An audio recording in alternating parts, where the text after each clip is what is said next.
दुलार चंद यादव के पोते की शिकायत पर मुकदमा दर्ज हुआ है दर्शकों। अनंत सिंह और दोनों भतीजों के साथ 5 लोगों पर मुकदमा दर्ज हुआ है। दुलार चंद के पोते नीरज कुमार ने कहा कि अनंत सिंह ने गोली मारी और दादा ने गाली देने से मना किया तो जबरन गाड़ी पर खींच लिया। पहले राजवीर और करमवीर सिंह ने दादा के साथ मारपीट की और इतने में अनंत सिंह ने कमर से पिस्टल निकाली और गोलीबारी शुरू कर दी। एक गोली दुलार चंद के पैर में लगी। ये पोस्टमार्टम रिपोर्ट है दर्शकों। इसके बाद अनंत सिंह के सहयोगियों ने बेरहमी से पीटा और उन पर गाड़ी चढ़ा दी, जिसके बाद दुलार चंद को अस्पताल ले जाया गया जहां उनकी मौत हो गई।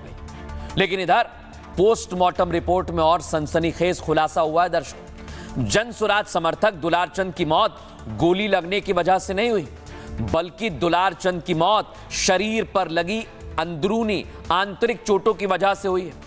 3 डॉक्टर्स की टीम ने शव का परीक्षण किया दर्शकों, जिसमें खुलासा हुआ है।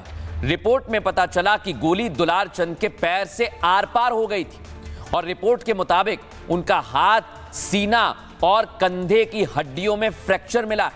पोस्टमार्टम रिपोर्ट में मौत की वजह फेफड़े का फटना बताया गया है और इतना ही नहीं, इसे ही लेकर सवाल खड़ा हुआ है कि आखिर कौन है जो दुलार चंद की हत्या में शामिल रहा है, किसने वारदात को अंजाम दिया। ग्राउंड जीरो से हमारी रिपोर्ट दिखाते हैं जहां पर हत्या हुई दुलार चंद यादव की। जरा तस्वीरें मुकेश जी आप दिखाइए। देखिए आगे प्रशासनिक अधिकारी पहुंचे हुए हैं और जांच कर रहे हैं और यहां पर हर एक पहलू पर नजर रखे हुए आला अधिकारी। नीचे शीशे के टूटे हुए जो निशान है, बिखरे हुए शीशे, वो बयां कर रहे हैं कि किस तरीके से ये वारदात हुई। आगे जो अधिकारी हैं वो यहां पर पहुंचे हुए हैं और अलग अलग विभाग के अधिकारी यहां पर पहुंचे हुए हैं। लगातार पड़ताल जारी है। ये पूरी जो गाड़ियां आप देख रहे हैं ये पुलिस की गाड़ी है। एक तरफ इधर आला अधिकारी पहुंचे हुए हैं जिसमें एसपी क्राइम भी पहुंचे हुए हैं और यहां पर तथ्यों को खंगाला जा रहा है। पड़ताल लगातार जारी है। देखा आपने दर्शक, लेकिन सवाल ये कि जब अनंत सिंह ने नहीं मारा, सूरज भान ने नहीं मारा, तो दुलार चंद की हत्या किसने की है? और इसलिए अब मोकामा में रंगदार की चर्चा होने लगी है दर्शकों।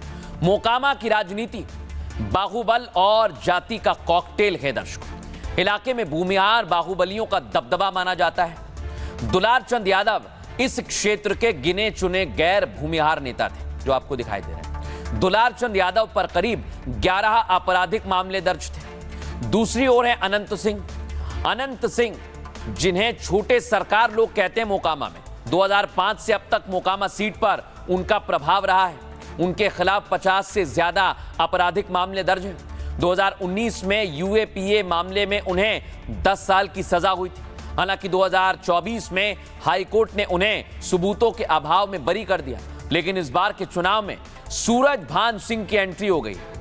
बाहुबली है ये भी। सूरज भान सिंह की पत्नी आरजेडी से चुनावी मैदान में है और सूरज भान सिंह ने लालू के करीबी रहे दुलार चंद से समर्थन मांगा था। लेकिन दुलार चंद नाराजगी की वजह से जनसुराज को समर्थन दे देते हैं और इसी जाति की लड़ाई में मोकामा हत्याकांड को अंजाम दिया गया है। फिलहाल दुलार चंद का कातिल कौन है, पुलिस जांच पड़ताल कर रही है, क्योंकि सूरज भान हो या फिर अनंत सिंह, दोनों एक दूसरे पर आरोप लगा रहे हैं और सफाई दे रहे हैं। लेकिन दर्शकों, तेजस्वी यादव ने मोर्चा खोल दिया है और सीधे इलेक्शन कमीशन से सवाल पूछे हैं। सुनवाता हूं आपको।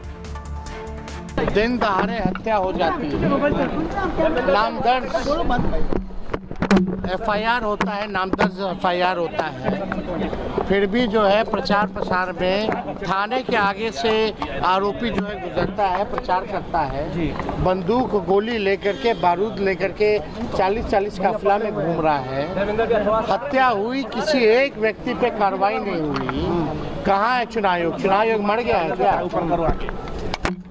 चुनाव आयोग का कानून केवल विपक्षी लोगों के लिए, सत्ता पक्ष के लोगों के लिए कोई कानून नहीं है। चाहे वो हत्या करे या कुछ भी करे, रंगदारी करे, कोई कानून नहीं रह गया है। अपराधी बेलगाम हो चुके हैं और सत्ता में बैठे लोग संरक्षण दे रहे हैं।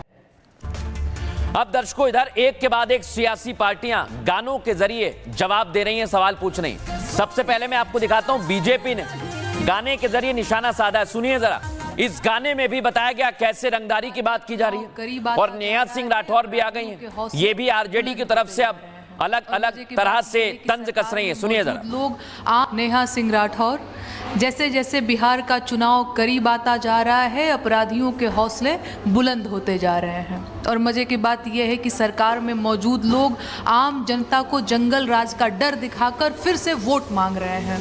है ना कमाल की बात। अरे भाई, जंगल राज तो आपने खुद फैला रखा है।